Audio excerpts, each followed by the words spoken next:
칼빈은 뭐라고 했냐면 직업은 하나님께서 부르신 이 땅의 영광을 위한 소명이다 그랬습니다. 직업도 하나님의 영광을 나타내기 위한 소명입니다. 목회자만 그리고 선교사만 하나님의 소명을 이루는 것이 아닌 모든 이 땅에 살아가는 사람들은 하나님의 소명을 직업에서 직장에서 감당하는 것입니다. 그러면 오늘 우리에게 주어진 직장과 직업에서 가정과 여러 가지 일터에서 주어진 소명이 우리는 어떤 마음 자세로 어떤 모습으로 감당하고 있습니까? 오늘 본문에서 말하는 사도 바울은 자신에게 주어진 하나님 복음 사역의 소명을 힘을 다하여 수고함으로 애씀으로 감당하고 있다라고 말하고 있습니다. 그래서 자기 자신이 힘을 다하여 수고하고 애쓴다라는 겁니다. 오늘 말씀에 여러분이 이 땅에서 주어진 소명을 그냥 대충 하십니까? 아니면 진정으로 힘쓰면서 힘을 다하여 수고로이 애쓰고 있습니까? 오늘 말씀을 통해서 내 자신을 돌아보고 하나님의 말씀의 은혜를 받는 시간 되기를 소원합니다. 첫 번째, 힘을 다하여 주를 위해서 고난을 피하지 않는 것에 힘썼다라는 겁니다. 자, 24절 같이 읽습니다. 시작. 나는 이제 너희를 위하여 받는 괴로움을 기뻐하고 그리스도의 남은 고난을 그의 몸된 교회를 위하여 내 육체에 채우노라. 아멘. 자, 사도 바울은 이제 너희를 위하여 받는 괴로움을 기뻐하고 그랬습니다. 사도 바울이 지금 골로새 교회를 자기 자신이 세운 교회는 아닙니다. 사도 바울이 에바브라라는 사람을 성경 공부를 시켰더니 에바브라가 골로새 지방에 가서 교회를 세웠어요. 그래서 전혀 가보지도 않았지만 그 교회를 위해서 내가 고난을 받고 있다. 이건 뭐냐면 내가 이 유대인들로부터 이방인에게 복음을 받으니까 핍박을 받았어요. 그러니까 동일하게 골로새 교인들도 이방인이지만 유대인들도 핍박을 받는 거예요. 너희가 뭘 잘하냐? 우리 믿는 하나님의 백성 유대인하고 비교하면 아무것도 아니면서 다 핍박을 받았다는 거예요. 그래서 나도 너희를 위해 받는 괴로움과 동일하다는 겁니다. 이 괴로움을 기뻐하고 그랬습니다.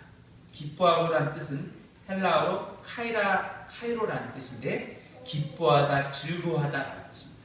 이것은 내가 도저히 기뻐할 수 없는 상황 가운데 기뻐하는 것, 이것이 바로 기쁨입니다. 이것이 헬라어 카이로에 나오는 오늘 내용입니다. 내가 즐거움이 있을 때 즐거울 수 있습니다. 그러나 내가 힘들고 어려운 일이 있을 때 기뻐할 수 없다는 겁니다. 신약성경의 최초의 엘리트 출신 석사, 학사보다는 그게 석사죠. 석사가 누군지 아십니까? 넌센스 퀴즈로 스테반입니다. 돌에 맞아 죽었죠. 석사. 돌석자에 죽을 사자. 돌에 맞아 죽었다. 석사. 넌센스 퀴즈인데 스테반이 사도행전 보면 모든 사람 앞에서 말씀을 증거하고 하니까 막 은혜를 많이 받았는데 사람들이 예수님께 돌아왔어요. 그러나 스테반이 돌에 맞았어요. 그가 마지막 죽어가면서도 스테반이 어땠냐면 그가 하늘을 물어서 딱 보니까 하나님의 영광과 예수님께서 하나님 우편에 서신 것을 보았어요. 예수님이 하나님 보좌 우편에 앉아 계셨다고 했어요. 우리가. 그런데 서 계셨어요. 스테반, 네가 그 어려움과 네가 지금 죽음의 위기 가운데 있지만 네가 담대하게 그리스도의 복음을 전하니까 하나님이 일어서서 내가 기쁨으로 스테반을 맞아주는 겁니다. 그게 바로 스테반이 기쁨 가운데도 내가 그 죽을 위기에 죽음 앞에서도 기뻐할 수 있었던 이유였다는 겁니다. 이게 바로 기쁨입니다. 내 삶이 힘들고 어려운 것이 기쁨 그 자체가 아닌 주 예수 그리스도가 나를 위해 십자가에 못 박혀 죽으신 그 은총 그리고 그 구원에 감격하고 하나님의 나라에 대한 소망이 나를 기뻐하게 하는 것입니다. 그 기쁨으로 가득 찰 수 있기를 바랍니다. 그래서 56절에 보면 그의 남은 24절에도 그의 남은 고난을 그의 몸된 교회를 위하여 내 입에 채워놓으라 그랬어요. 자, 그리스도의 남은 고난, 예수 그리스도가 남은 고난이 있습니까? 예수님의 십자가에 못 박혀 죽으심으로 이미 고통은 끝났습니다. 우리는 구원받고 자유함만 누립니다. 그러나 믿으면 우리에게 십자가가 주어진다는 걸 알아야 돼요. 우리는 믿음의 십자가를 지는 거예요. 누구든. 예수님을 믿으면 잘 되고 잘 풀리고 할 것 같지만 그러지 않습니다. 예수님을 믿는다고 해서 내 집안의 평수가 넓어지는 것이 아니고 차의 CC가 넓어지는 것이 아니에요. 자녀들이 갑자기 20등 하다가 1등으로 솟구치는 게 아니라는 겁니다. 똑같은 삶이 있으면서 동일하게 구원의 은총은 주어지지만 내가 믿음으로 그리스도의 이름으로 살아야 한다는 숙제가 십자가가 나 앞에 주어지는 거예요. 그래서 그리스도의 남은 고난이라는 것은 내가 골로새 교인들이 예수님을 영접하고 난 다음에 이제는 내 각자의 일터의 가운데 그리스도의 고난이 기다리고 있다는 사실입니다. 그들은 실제적으로 흩어져 있는 사람들이었습니다. 지금 유대에서 흩어진 사람들이 있었어요. 유대 지방에서 핍박과 고난을 통해서 그들이 흩어져서 자기 고향을 떠나서 있으니까 직업도 변변치 않습니다. 그렇지 않습니까? 우리나라 사람도 미국과 유럽에 가면 잘 나가는 사람도 전혀 다른 세탁소, 식품점 전혀 다른 일을 합니다. 잘 배워둔 사람들. 동남아도 마찬가지예요. 고학력이지만 이곳에 와서는 노가대 뛰고 그냥 허드렛 일을 하면서 그들은 버는 겁니다. 흩어져 있기 때문에 고난, 고통이 있다는데 그것 가운데 그리스도를 주의를 성수해야죠. 또 그 믿음으로 살아가죠. 얼마나 힘들겠습니까? 그 남은 고난을 그의 몸된 교회를 위하여 채우노라 그랬습니다. 교회를 위해서. 그리스도를 위해서 내 육체에 채우겠다라는 겁니다. 온전히. 예수님을 믿으면 첫 번째로 고난이 닥칩니다. 그 자체로. 또 예수님을 믿을 때 나에게 주어지는 고난을 채우겠다는 걸 피하지 않겠다는 것입니다. 나에게 주어진 고난을 여러분은 혹시 피하고 계십니까? 피하지 않는다는 겁니다. 내게 주어진 닥친, 내가 그리스도를 믿었는데 내가 너무 힘들어서 그 고난 앞에 떠나가는 사람이 있습니다. 믿음을 잃어버린 사람이 있습니다. 아니면 집으로 숨어서 캄캄한 그 방에 처박혀 있는 사람이 있습니다. 우울증과 대인 기피로. 또 어떤 사람은 너무도 힘들고 가정과 자녀와 실패, 사업에 힘들어서 모든 가정을 뒤로 하고 산으로 들로 멀리 도망하고 유랑하는 사람이 있습니다. 어떤 이는 의기소침해서 모든 것들을 포기하고 그냥 세워라 하면서 보내는 사람이 있습니다. 그러나 여러분의 주를 위한 고난이 혹시 내게 주어진다면 이것을 맞서 싸움으로 온전히 내 육체에 채우는 그 고난도 기쁨으로 감당할 수 있는 자가 되기를 소원합니다. 그때 여러분들은 금보다 더 귀한 믿음으로 단련될 것입니다. 하나님께서 기뻐할 것입니다. 아멘. 영국이 나온 세계적인 문학가 존 버년이 있습니다. 존 버년이 그는 젊었을 때 굉장히 신앙생활을 잘했습니다. 그리고 직업은 댐장이었어요. 댐장이 이렇게 용접하는. 그런데 문장과 지식이 굉장히 출중해서 여러 권의 책도 썼던 사람입니다. 근데 존 버년에게 가장 슬픈 일이 있었던 게 뭐냐면 사랑한 아내가 병들어 죽었어요. 또 아내를 위해서 병들어 죽었는데 자녀를 걸어보니까 소망이 없는 거예요. 큰딸 메리가 있는데 눈이 멀었어요. 여러분 아내도 죽었는데 딸이 눈이 안 보이는 거예요. 장님이에요. 두 아들은 너무도 어렸어요. 어떻게 할 수 있는 방법이 없었다는 겁니다. 근데 그 무렵 자기 자신이 그렇게 믿음으로도 간구하고 정말 의지의 대상이었던, 내가 정말 힘들 때마다 찾아갔던 목사님이 세상을 떠났어요. 나는 도대체 누구를 의지하는가 그랬습니다. 그때 목사님 후임으로 온 한 다른 목사님이 있었는데, 버튼이라는 분이 있었는데, 그분도 몸이 너무 연약해진 거예요. 그러니까 도저히 내가 이 목회를 감당할 수 없다 보고, 자기 자신이 이 존 버년이 땡장이지만 문장 실력과 여러 가지 믿음이 출중하니까 당신이 좀 설교를 좀 맡아주시오 그랬어요. 그래서 교회에서도 같이 결정을 해서 회의를 해서 존 버년에 유임을 했습니다. 그리고 이 사람이 나중에는 이제 그 후임 목사님 버튼이 그만두게 되고 존 버년이 그 교회를 맡아가는 겁니다. 교회에 설교해야죠. 그리고 자기가 하고 있는 땡장 일도 좀 해야죠. 자녀들 돌봐야죠. 큰딸 장님이니까 얘도 좀 어떻게 가는 길길마다 동행해줘야죠. 도저히 감당할 수가 없는 겁니다.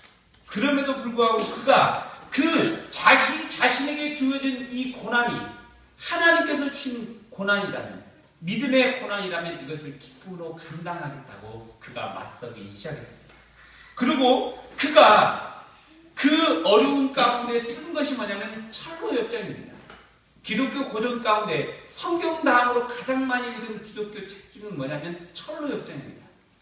하나님의 나라에 가는 힘들고 어려운 인생의 역경 담은 철로역정입니다.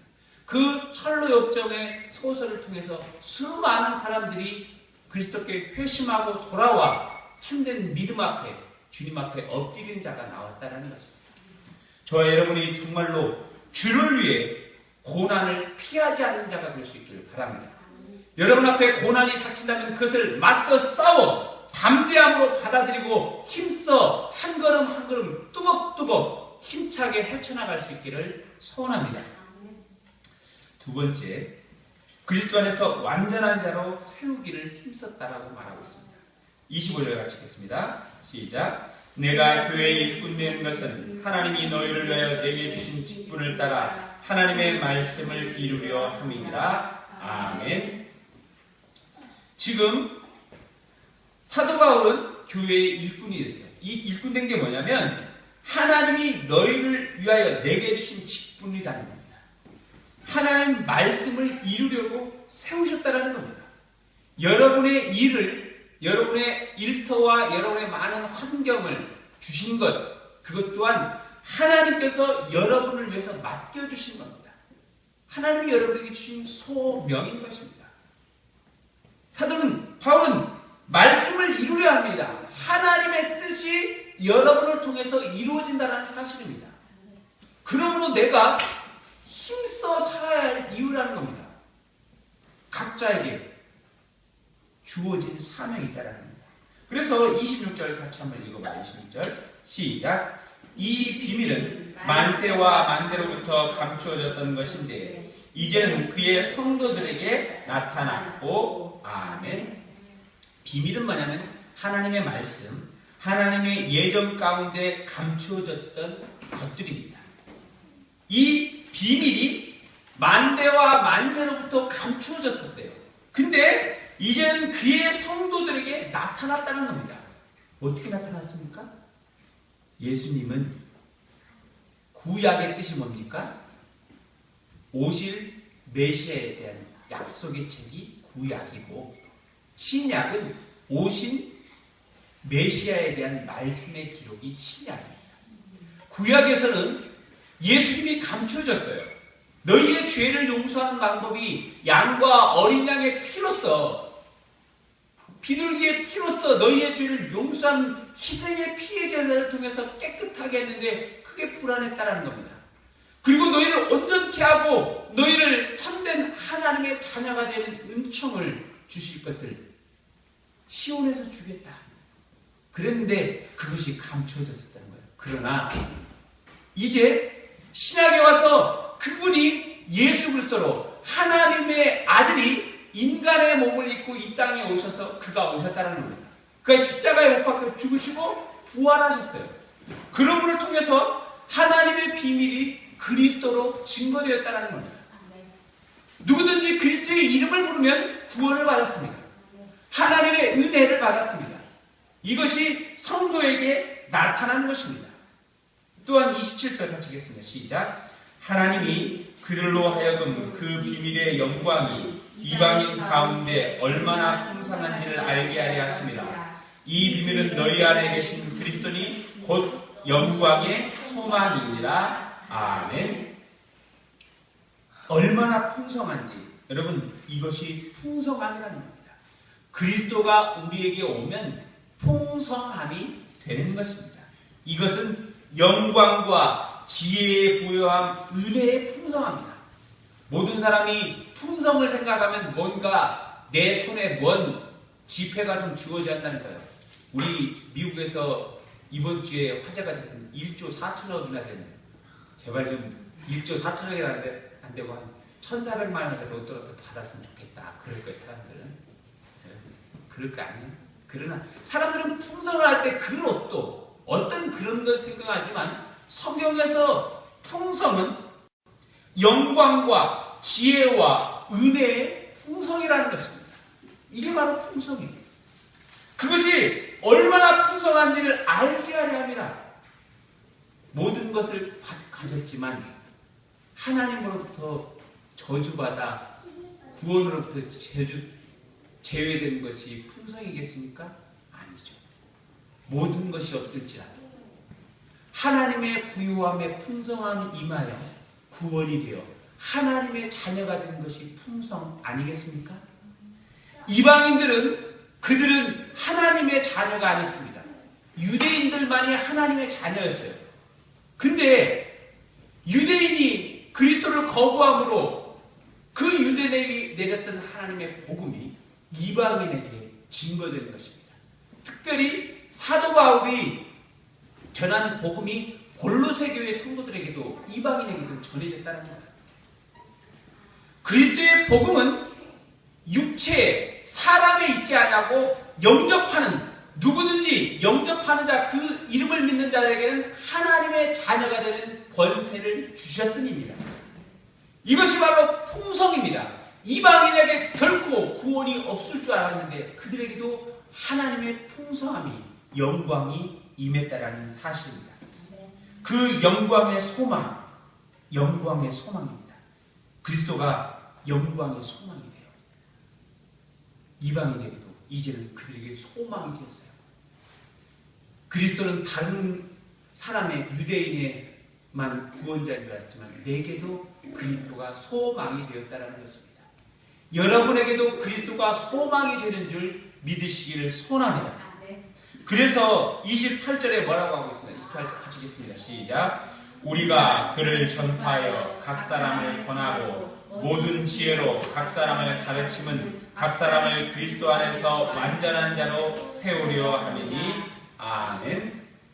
자, 그리스도의 완전한 자로 세우기 위해서는 세 가지가 필요하고 있어요. 여기서 28절에 뭐라고 했냐면 그를 전파하고, 예수를 전파하고 각 사람을 권하는 겁니다.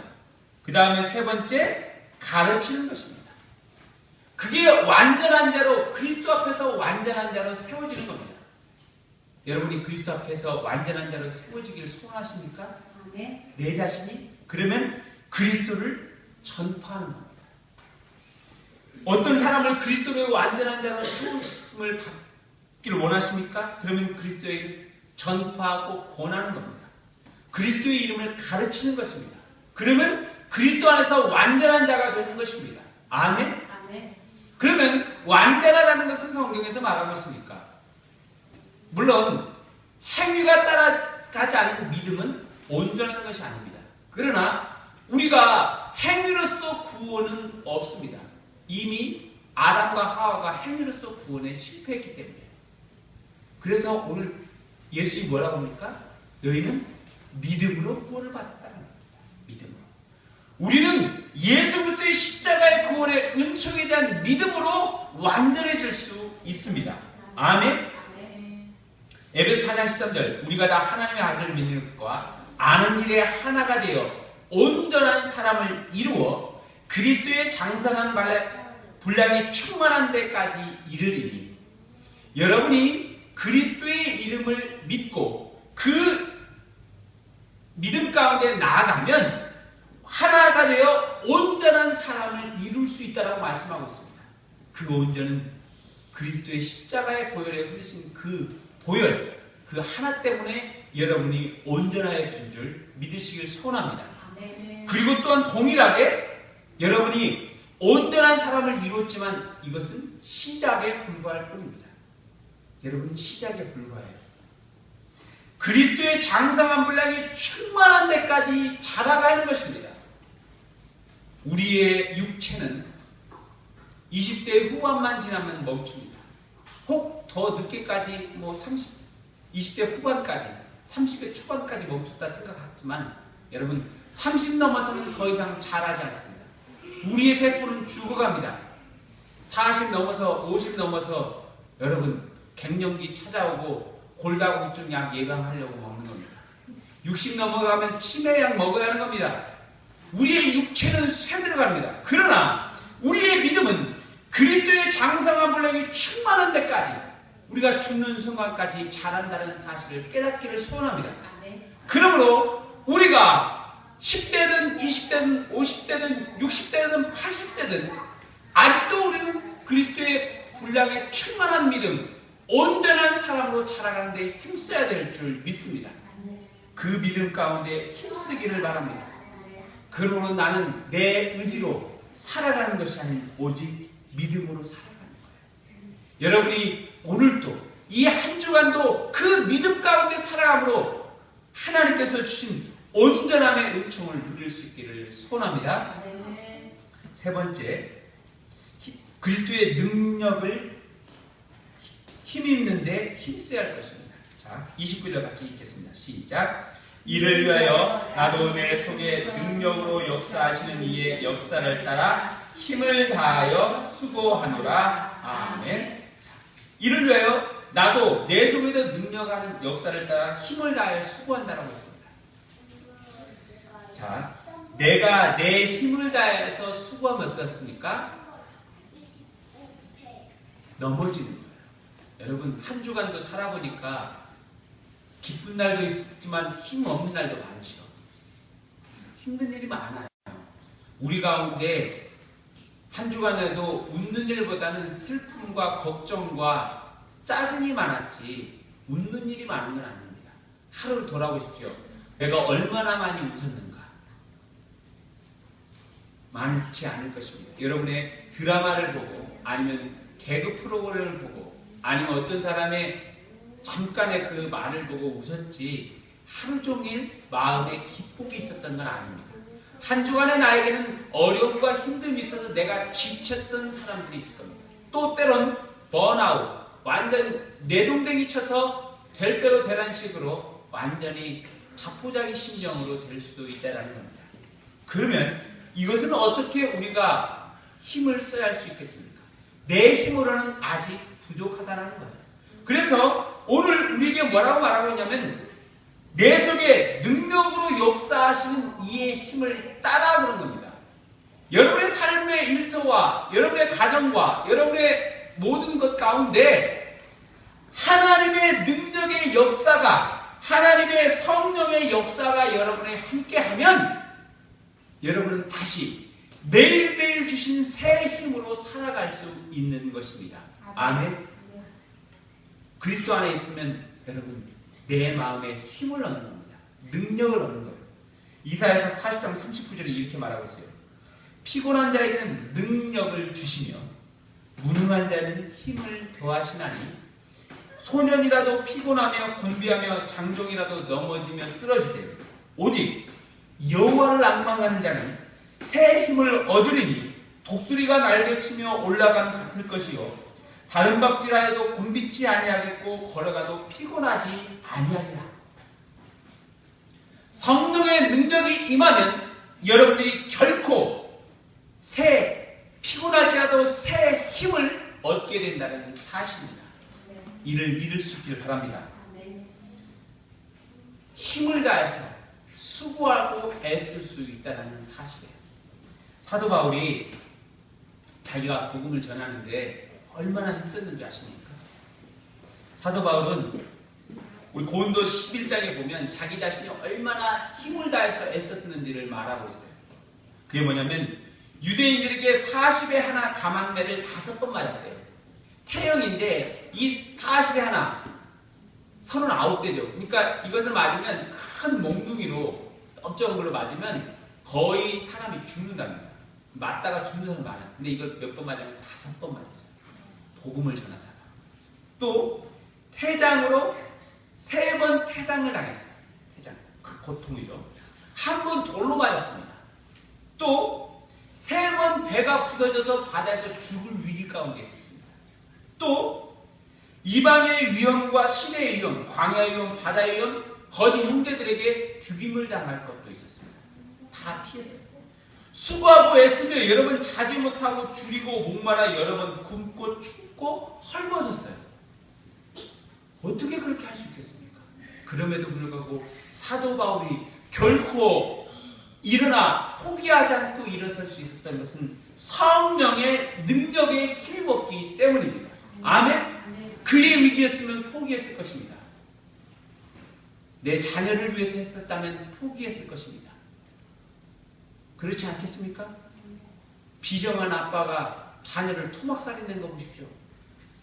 여러분, 자녀를 위해서, 내 사랑하는 누구를 위해서 그 힘으로 내가 얼마나 그 사람이 사랑까지, 자기 죄에 대한 사랑까지 저버린다는 것은 인생을 포기한 사람입니다.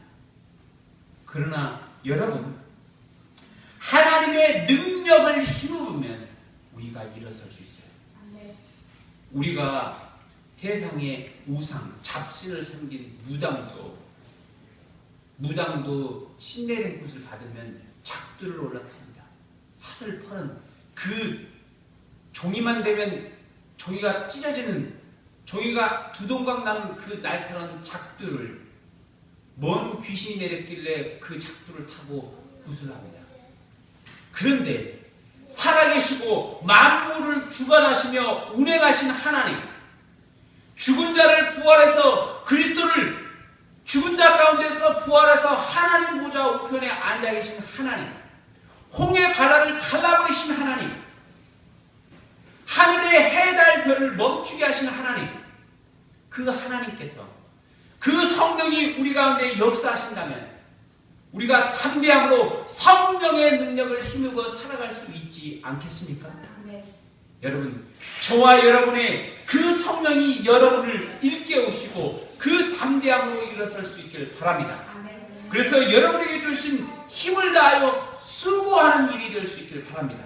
네. 분명한 사실은 이 땅에 살아가는 우리의 쌓아야 할 우리의 대상이 우리에게는 이 땅에 옆집 사람도 아니고 내 주위 사람도 아니고 어떤 것도 아닙니다. 나의 사람이 아닌 세상의 악한 권세들과의 싸움이라고 했어요. 그래서 뭐라고 했냐면 우리의 쓰임은 혈과 육을 상대하는 것이 아니요 통치자들과 권세들과 이 어둠의 세상 주관자들과 하늘에 있는 악의 영들을 상대함이라. 그러므로 하나님의 전신갑주를 취하라. 이는 악한 날에 너희가 능히 대적하고 모든 일을 행한 후에 서기 위함이라. 성령의 능력을 힘입을 때 우리가 이 세상의 악한 영들과 싸워 승리할 수 있는 것입니다. 아멘. 그래서 여러분이 믿음으로 설 때 힘을 다하여 능력으로 하나님의 말씀으로 다시 한번 선다면 주님 앞에 여러분들이 그 담대함, 기쁨으로 주 앞에 설 수 있게 될 줄 믿습니다. 아멘.